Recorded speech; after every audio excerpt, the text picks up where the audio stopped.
The Nigerian Senate has screened 4 of the 8 ministerial nominees at a sitting in Abuja, the Nigerian capital. Those screened include Senator Patricia Kwashiki from Nasarawa State, Professor Nicholas Ada from Benue State, retired Colonel Augustine Akobodun from Abia State, and Engineer Fidelis Nwanko from Ebonyi State.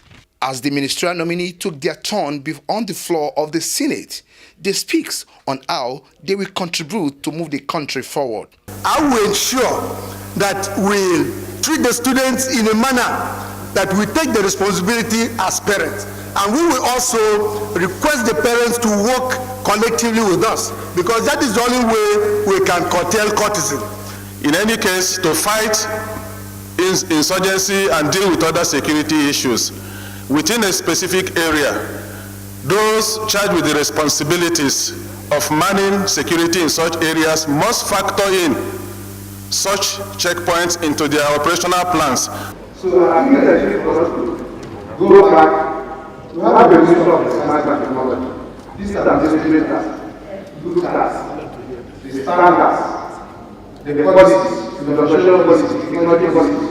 So I think that it's for us to go back to the basics and see how best we can revitalize our industry. Meanwhile, 4 of the remaining nominees are to wait till next week when Senate reconvene. They are Musliu Obanikoro, Kenneth Kobani, Senator Joel Nkenya, and Mrs. Awa Lawan. In Abuja, Muyiwa Bamdele reporting.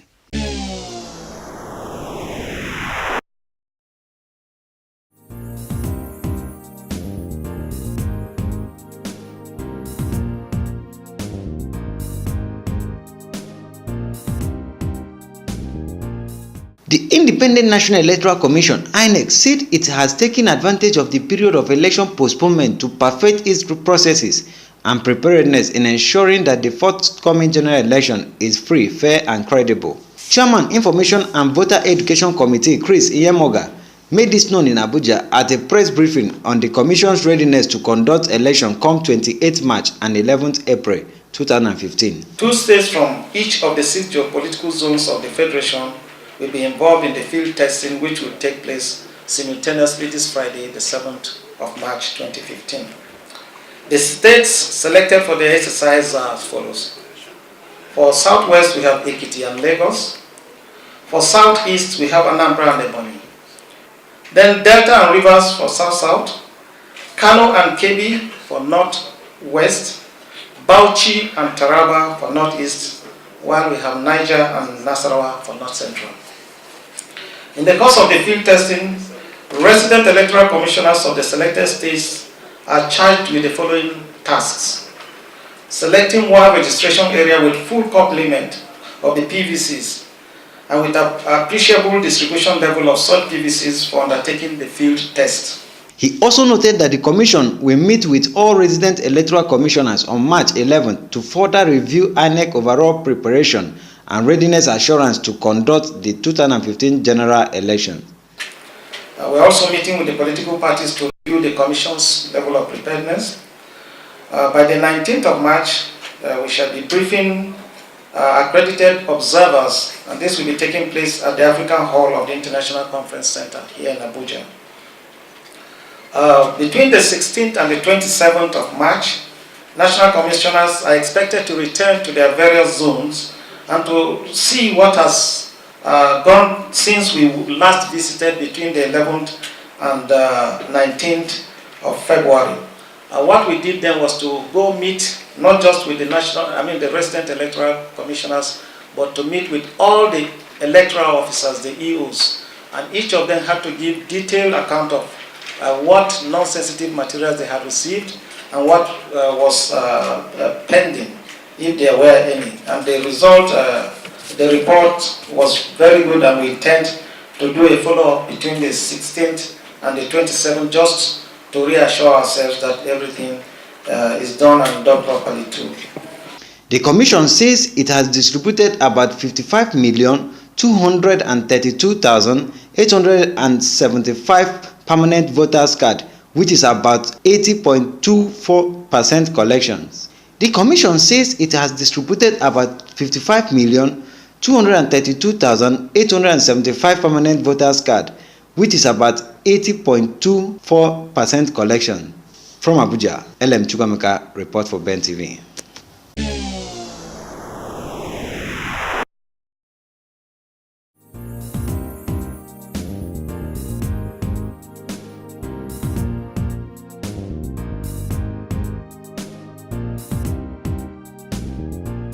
The People's Democratic Party Presidential Campaign Organization has disassociated itself from the opposition party's allegation of plans to rig elections, stating rather that it is the APC that has perfected plans to do so through lopsided distribution of permanent voters card.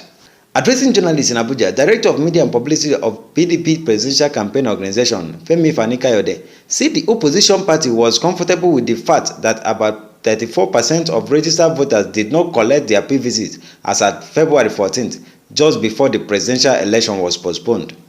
The APC and its leaders said that they were ready for that election when it was obvious that the PVC collection rate in the north, comprising some of the traditional strongholds of their presidential candidate, General Muhammadu Buhari, was higher than the collection rate in the south, the traditional support base of our candidate, President Goodluck Jonathan. We are happy that many eligible voters are now going out to collect their PVCs. We know that the APC and its leaders are not happy about this development because they had wanted to railroad themselves on the nation through a compromised and rigged election.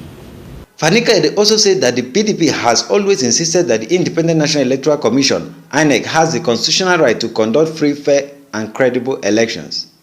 Specifically, President Goodluck Jonathan has always said he and his government have absolutely no intention of interfering with INEC's activities, even though the INEC chairman and commissioners are his appointees. We can categorically state that the PDP, having earned pass marks for overseeing the conduct of free and fair elections in the past, had no plans to compromise the coming elections, given our high level of preparedness for the exercise.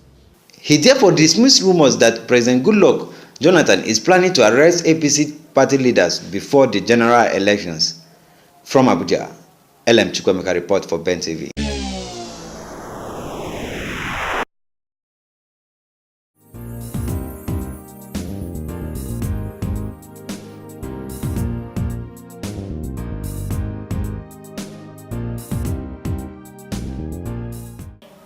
The federal government has said it will pay the 30 billion naira exchange rate differentials to oil marketers as for imported fuels. The Minister of Finance, Dr. Ngozi Okonjo-Iweala, who disclosed this to newsmen after a meeting with the oil marketers, noted that the amount will take care of the fluctuation between the time of the order of the product and when the payment was made. Okonjo-Iweala noted that with the financial side, the banking side, and the fiscal side being taken care of, the keys will dissipate and the situation will begin to stabilize. Let me say that with regard to the payments, just to round up what the governor is saying, I had earlier mentioned and want to confirm that the marketers are here. We will pay them the exchange rate differentials that have been calculated by PPPRA. Already today, we're ready to release 30 billion from that, and we'll do more on top of that tomorrow as soon as we receive the numbers from PPPRA. But more importantly, the SDNs, we have calculated, as I said, I want to repeat the numbers. In December 2nd and 31st, we paid 320 billion naira to marketers. Since then, the total that has been finalized by PPPRA, as you know, these things keep coming in on a rolling basis. What we have on hand now that we owe is 185 billion. Of that amount, we are issuing sovereign debt notes, SDNs, which is the instrument with which we pay the marketers, to the tune of 100 billion. For his part, the Executive Secretary of the Major Oil Marketers Association of Nigeria, Obafemi Olawore, disclosed that the union has, since the beginning of the week, supplied 267 and 226 trucks of petroleum products to Lagos and Abuja, respectively. Increased the volume coming to Abuja. Yesterday, we moved 139, which is a higher figure than the 87 we did on Monday. Just to tell you that We have the volumes available and we are moving. Abuja will take normally about 3 to 4 days before trucks get here. Meanwhile, residents in Abuja, the Federal Capital Territory, are still suffering the scarcity of petroleum product as the scarcity continue to bite harder and motorists queue for hours to fill their tanks while black marketers continue to make brisk businesses at the expense of the people, selling a liter of fuel for 300 naira per liter. Awesome Raffle, Ben Television News, Abuja, Nigeria.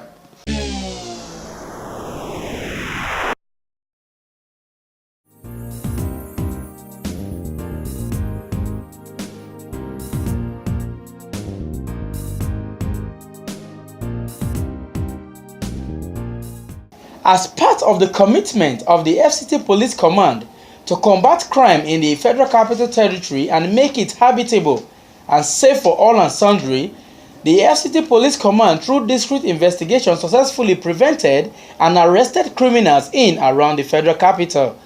Speaking to newsmen in Abuja, the Commissioner of Police, Wisin Inalegu, said that the feat was recorded within 3 weeks with the help of the officers and men of the Nigerian police force and the public who alerted the police. We've invited you today to showcase a few of our achievements and to also reassure our law-abiding FCT residents and visitors alike of our determination to make the Federal Capital Territory crime-free, safe and secure for business and social activities. Especially as we approach the 2015 election, we want to ensure that the FCT is completely rid of crime or reduced to the barest minimum. These efforts have yielded a lot of results, and we thought we should invite you to share some of these achievements with you. In the last couple of weeks, we've engaged in a lot of proactive operations, a raid of criminal hideouts, of some settlements that from our statistics are notorious for crime. And the results have been very outstanding. And all I can say is been a harvest of criminals. In the reporting period, we recovered about 20 vehicles of various make.